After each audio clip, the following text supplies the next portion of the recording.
क्या आपको पता है कि स्त्रियां आप सभी से कब तक प्रेम करती हैं? समस्त पत्नियां अपने पति से कब तक प्रेम करती हैं? और स्त्रियां कितनी उम्र तक अपने पतियों से प्रेम करती हैं? दोस्तों मित्रों, आप सभी ने कहीं न कहीं देखा होगा कि लोग अपनी पुत्री की शादी किसी धनवान घर में ही करते हैं। वो यही सोचते हैं कि मेरी पुत्री जब उस धनवान घर में जाएगी तो अपना एक सुखी जीवन व्यतीत करेगी।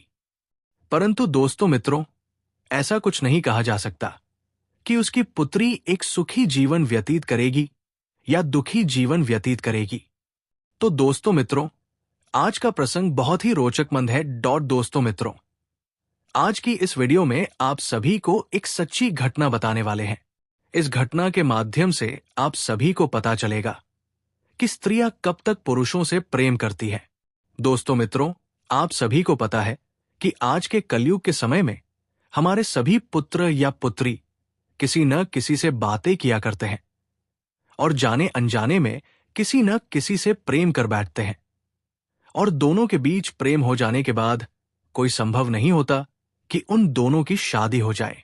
दोस्तों मित्रों, जब उन दोनों की शादी नहीं होती तो दोनों प्रेम के वशीभूत होकर अपने घर परिवार को छोड़कर भाग जाते हैं और कहीं पर बसेरा कर लेते हैं और शादी भी कर लेते हैं। दोस्तों मित्रों, आज के कलयुग के समय में ऐसी चर्चाएं हर कहीं सुनने को मिलती हैं। दोस्तों मित्रों, आज के कलयुग के समय में ये सब होना आम बात है। आज आप सभी को बताएंगे कि वो कौन सी स्त्रियां हैं जो अपने पति को मरते दम तक प्रेम करती हैं, और वो कौन सी स्त्रियां हैं जो अपने पति के होते हुए भी पराया पुरुष की ओर आकर्षित रहती है और अपने पति से दिखावे मात्र के लिए प्रेम करती है। तो दोस्तों मित्रों, आप सभी को वीडियो को शुरू से लेकर अंत तक देखना होगा, तभी आप सभी को पता चल पाएगा कि कौन सी स्त्रियां अपने पति से कब तक प्रेम करती है। दोस्तों मित्रों, कथा को आगे जानने से पहले वीडियो पर पहली बार है तो वीडियो को लाइक करके हमारे चैनल सुखी संसार को सब्सक्राइब करके बेल नोटिफिकेशन को ऑल पर सेलेक्ट करें। साथ ही साथ कमेंट में जय मां लक्ष्मी जरूर लिखें। दोस्तों मित्रों, मैं आप सभी को एक कथा के माध्यम से बताने वाला हूं कि स्त्रियां अपने पति से कब तक प्रेम करती है। दोस्तों मित्रों, एक बार की बात है, देवी सत्यभामा भगवान श्री कृष्ण के पास जाती है और भगवान श्री कृष्ण से पूछती है, हे प्रभु, आज मेरे मन में एक विचित्र प्रश्न उठ रहा है। तभी भगवान श्री कृष्ण जी कहते हैं, हे देवी, तुम्हारा प्रश्न क्या है? तुम अपना प्रश्न निसंकोच होकर पूछ सकती हो। तब देवी सत्यभामा कहती है, हे प्रभु, मेरा प्रश्न ये है कि समस्त स्त्रियां या पत्नियां अपने पति से कब तक प्रेम करती है और कितनी उम्र तक प्रेम करती है। ये बात सुनकर भगवान श्री कृष्ण जी कहते हैं, हे देवी, आज आपने अति उत्तम प्रश्न किया है। ये प्रश्न समस्त पुरुषों के लिए है कि स्त्रियां उनसे कब तक प्रेम करती है। हे देवी, मैं तुमको इस प्रश्न का उत्तर एक कथा के माध्यम से देने वाला हूं। हे देवी, इस कथा को तुमको शुरू से लेकर अंत तक पूरे मन से सुनना होगा। आगे देवी सत्यभामा कहती है, प्रभु, आपके मुख से वो कथा सुनना कितनी सौभाग्य की बात है। आगे भगवान श्री कृष्ण जी कहते हैं, हे देवी, इस कथा को जो पूरा सुनता है उसके घर में सदैव माता लक्ष्मी का वास होता है और भगवान महादेव की कृपा हमेशा बनी रहती है, और जो इस कथा को अंत तक नहीं सुनता है उसके घर को माता लक्ष्मी छोड़कर चली जाती है। और आगे भगवान श्री कृष्ण जी कहते हैं, हे देवी, इस कथा को तुम पूरे ध्यान से अंत तक सुनना। तब देवी सत्यभामा कहती है, प्रभु, मैं आपको वचन देती हूं कि मैं इस कथा को शुरू से लेकर अंत तक सुनूंगी। तब भगवान श्री कृष्ण कथा को आगे सुनाते हुए कहते हैं, हे देवी, एक बार की बात है, उत्तर प्रदेश में एक स्वाभिमान नगरी थी। उस नगर में एक बहुत बड़ा घना जंगल था। उस जंगल में ना तो कोई आता था ना तो कोई जाता था। उस जंगल में सिर्फ और सिर्फ जंगली जानवरों का बसेरा था। उत्तर प्रदेश में एक राजा राज्य करता था जिसका नाम धर्मराज था, और उस राजा की उम्र लगभग 42 वर्ष की हो चुकी थी, और उस राजा की अभी तक शादी नहीं हुई थी, क्योंकि आज तक उसे कोई भी स्त्री पसंद नहीं आई थी। उसके लिए कोई भी स्त्री सुंदर नहीं थी। दोस्तों मित्रों, उस राज्य में एक जंगल था। उस जंगल की चर्चा बहुत ज्यादा हो रही थी।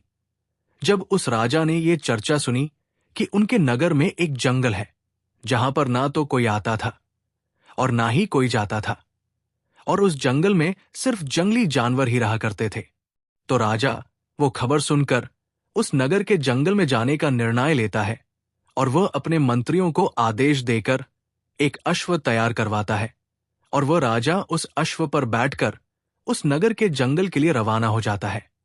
दोस्तों मित्रों, वो राजा जब उस जंगल में प्रवेश करने ही वाला था, तभी उस जंगल के किनारे उसे एक कुटिया दिखाई देती है। तब वो राजा सोचता है कि मैंने सुना था कि इस जंगल में ना ही तो कोई आता है और ना ही तो कोई जाता है, तो यहां पर ये कुटिया कैसे? तब वो राजा उस कुटिया को बड़े ध्यान से देख रहा होता है, तो वहां पर उसे एक सुंदर स्त्री दिखाई देती है। वो इतनी सुंदर थी कि राजा उसे एक बार ही देखने पर उस पर मोहित हो गया, और वो राजा दूर से ही उस स्त्री पर नजर रखे हुए था और बड़े ध्यान से उस स्त्री को देख रहा था। और जब वो राजा उस स्त्री के पास जाता है, तो वो राजा देखता है कि वो एक वेश्या है। वो वेश्या बहुत ही सुंदर थी। उसने एक ही नजर में राजा का दिल जीत लिया था। दोस्तों मित्रों, उस वेश्या को देखकर ऐसा लगता था कि मानो जैसे स्वर्ग से कोई अप्सरा आ गई हो। वो राजा उस वेश्या को बहुत ही ध्यानपूर्वक से देख रहा था, और वो राजा उस वेश्या पर मोहित हो गया, और फिर उसने उस वेश्या से विवाह करने का प्रस्ताव रख दिया। दोस्तों मित्रों, उस राजा को पता था कि वो एक वेश्या थी, तभी वो राजा उस वेश्या का दीवाना हो चुका था। वो राजा आज तक ऐसी स्त्री नहीं देखी थी, इसीलिए उस राजा ने आज तक अपना विवाह नहीं किया था। जहां पर 42 वर्ष की उम्र तक अन्य राजाओं की 3-3, 4-4 रानियां हो जाया करती थी, वहां पर इस राजा ने अभी तक अपना विवाह नहीं किया था। और जब वो राजा उस वेश्या पर मोहित हो गया और विवाह का प्रस्ताव रखने के बाद वो राजा कहता है कि हे देवी, मैं आपके बिना अब एक पल भी नहीं रह सकता हूं, इसलिए हे देवी, आप कृपा करके मुझसे विवाह कर लीजिए। और आगे वो राजा कहता है कि हे देवी, मुझे पूरी तरह से मालूम है कि आप एक वेश्या है। तब वो वेश्या कहती है, महाराज, मैं एक वेश्या हूं, मैं किसी से भी प्रेम नहीं कर सकती, क्योंकि महाराज, वेश्या का कोई भी धर्म नहीं होता है, और वेश्याएं सिर्फ धन से प्रेम करती हैं। वेश्याओं को जहां पर धन अधिक मिलेगा, वहीं पर वेश्या जाएगी। क्या महाराज आपको पता है कि हमारे जीवन में आपके जैसे हजारों लोग आते हैं और मेरे ऊपर सैकड़ों लाखों स्वर्ण मुद्राएं लुटाकर चले जाते हैं। आगे वो राजा कहता है, हे देवी, मैं आपके कहने का मतलब नहीं समझ पाया हूं कि आप कहना क्या चाहती है। हे देवी, कृपा करके आप मुझे विस्तार से बताएं। तब वो वेश्या कहती है, राजन, मैं अभी तक कुंवारी हूं, अभी तक मेरा विवाह नहीं हुआ है, फिर भी मैं एक विवाहित स्त्री की तरह ही अपना जीवन व्यतीत कर रही हूं, क्योंकि हे राजन, मेरे पास हर दिन नए नए पुरुष आते हैं और मेरे शरीर को अपनी हवस का शिकार बनाकर अपनी हवस बुझाते हैं और मेरे ऊपर हजारों स्वर्ण मुद्राएं खर्च करके चले जाते हैं। हे राजन, मुझे वैश्या होने के कारण ये सब करना पड़ता है। तब वैश्या आगे कहती है, महाराज, मेरा आपसे निवेदन है कि आप अपने राज्य के लिए पुनः वापस चले जाएं और आप मुझसे विवाह करने की इच्छा को त्याग दें, क्योंकि आप इस उत्तर प्रदेश के एक प्रसिद्ध और शक्तिशाली धर्मपरायण राजा है। आगे वो वैश्या कहती है, महाराज, अगर एक राजा किसी एक वैश्या से विवाह करेगा तो न जाने महाराज, हमारे समाज में आपका कितना अपमान होगा। हे महाराज, किसी राजा को एक तुच्छ वैश्या से विवाह करना शोभा नहीं देता है। आगे राजा से कहती है, हे राजन, न जाने कितनी राजकुमारियां आपको मुझसे भी सुंदर सुंदर मिल जाएंगी। आप उन राजकुमारी के साथ विवाह करके अपना एक सुखी जीवन व्यतीत कर सकते हैं। और हे राजन, अगर रही बात मुझसे शादी करने की, तो आप मेरे शरीर का एक बार भरपूर आनंद लेने के बाद आप अपने राज्य में वापस लौट जाएं। वो राजा कहता है, हे देवी, मैं आपके बारे में सब कुछ जानता हूं, फिर भी मैं आपकी सुंदरता पर मोहित हो चुका हूं। मैं किसी भी हालत में आपसे विवाह करना चाहता हूं। दोस्तों मित्रों, वो राजा उस वैश्या की सुंदरता पर पूरी तरीके से मोहित हो चुका था और उसके प्रेम में अंधा हो चुका था। और उस राजा को अब खुद पर नियंत्रण नहीं हो रहा था। दोस्तों मित्रों, फिर उस राजा की जिद पर उस वैश्या ने कहा, हे राजन, ठीक है, मैं आपसे विवाह करने के लिए तैयार हूं। मैं आपसे विवाह अवश्य करूंगी। मैं आपकी रानी अवश्य बनूंगी। परंतु महाराज, मेरी कुछ शर्तें हैं, जिन शर्तों को आपको मंजूर करना होगा। अगर आप मेरी इन शर्तों को मंजूर कर लेते हैं, तब मैं आपसे विवाह कर लूंगी और मैं आपकी रानी बन जाऊंगी।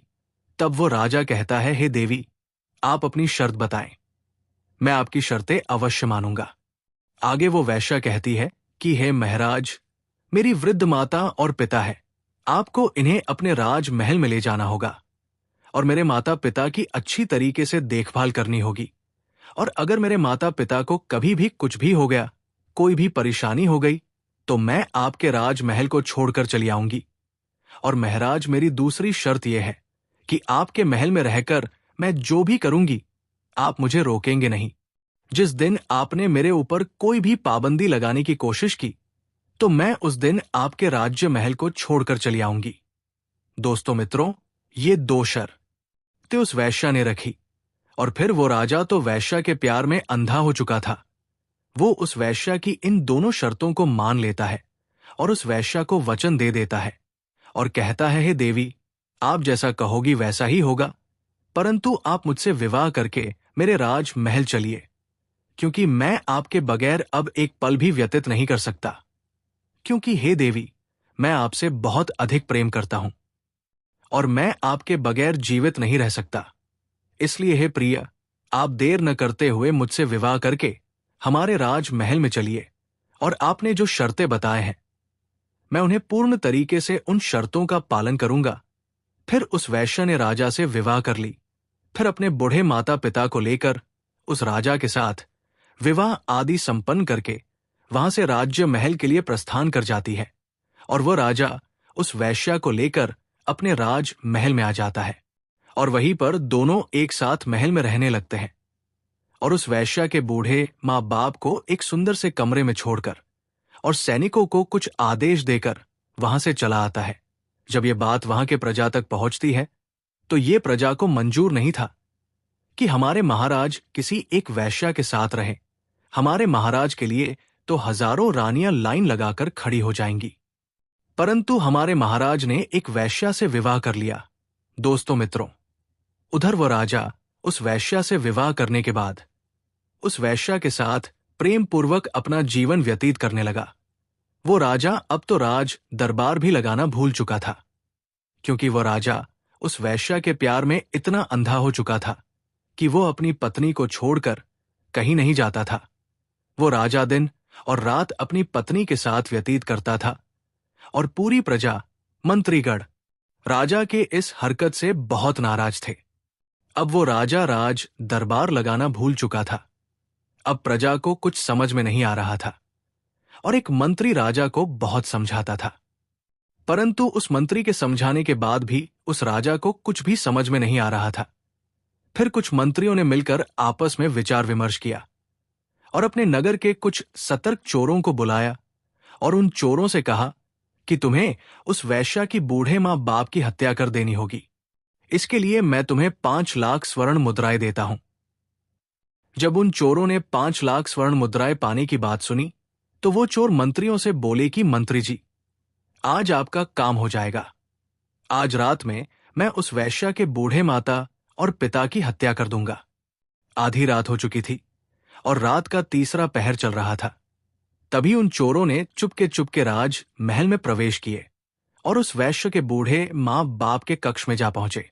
जैसे ही उन दोनों को मौत के घाट उतारने ही वाले थे, तभी बूढ़े माता पिता जोर जोर से चोर चोर चिल्लाने लगे। तभी उन चोरों ने बिना कोई देर किए उन दोनों को मारकर वहां से भाग जाते हैं। जब उस वैश्य ने अपने बूढ़े माता पिता की आवाज सुनी, तो उसने महाराज से कहा, है राजन, लगता है हमारे माता पिता को कोई समस्या है। तब वो वैश्य और राजा धर्मराज उनके माता पिता के कमरे में जाते हैं, तो वहां पर देखते हैं कि उनके माता और पिता की मौत हो चुकी है और मौत करने वाला वहां से भाग गया है। फिर वो राजा उन चोरों को थोड़ा सा देखता है और उनके पीछे पीछे भागने लगता है। वो अपने पूरे महल में उनके पीछे पीछे भागता है। फिर वो चोर उस राजमहल से निकलकर जंगल की तरफ भाग जाते हैं। फिर वो राजा लौटकर उसी कक्ष में आ जाता है। उस वैश्या ने राजा को उस कक्ष में आया हुआ देखकर उस वैश्या ने महराज से कहा, महाराज, अब मैं क्या करूं? तब उस राजा ने कहा, हे देवी, मैं अपना वचन हार चुका हूं। हे देवी, मैंने आपको जो वचन दिया था, आपकी जो 2 शर्तें थी, मैं आपकी उन शर्तों को पूरा नहीं कर पाया। आगे वो राजा कहता है, हे देवी, मैं तो आपकी वचन पूरी नहीं कर पाया हूं। अब आपके मन में जो आए वही करिए। दोस्तों मित्रों, उस वैश्या ने राजा की ये बात सुनकर राजा से कहती है, हे महाराज, ठीक है, मैं अपने शर्त के अनुसार मैं आपके राजमहल को छोड़कर जा रही हूं। फिर वो वैश्या उस राजा के राजमहल को छोड़कर अपनी कुटिया की तरफ जैसे ही निकलती है, तो वो राजा उस वैश्या का हाथ पकड़कर अपने कक्ष में लेकर चला जाता है और दोनों एक दूसरे से प्रेम करने लगते हैं। प्रेम करते करते दोनों एक दूसरे में इस तरह से खो जाते हैं। दोस्तों मित्रों, अगर आप वीडियो का पार्ट 2 देखना चाहते हैं तो वीडियो को एक लाइक करके कमेंट में पार्ट 2 लिखकर जय भोलेनाथ जरूर लिखें। साथ ही हमारे चैनल सुखी संसार को सब्सक्राइब जरूर करें। धन्यवाद।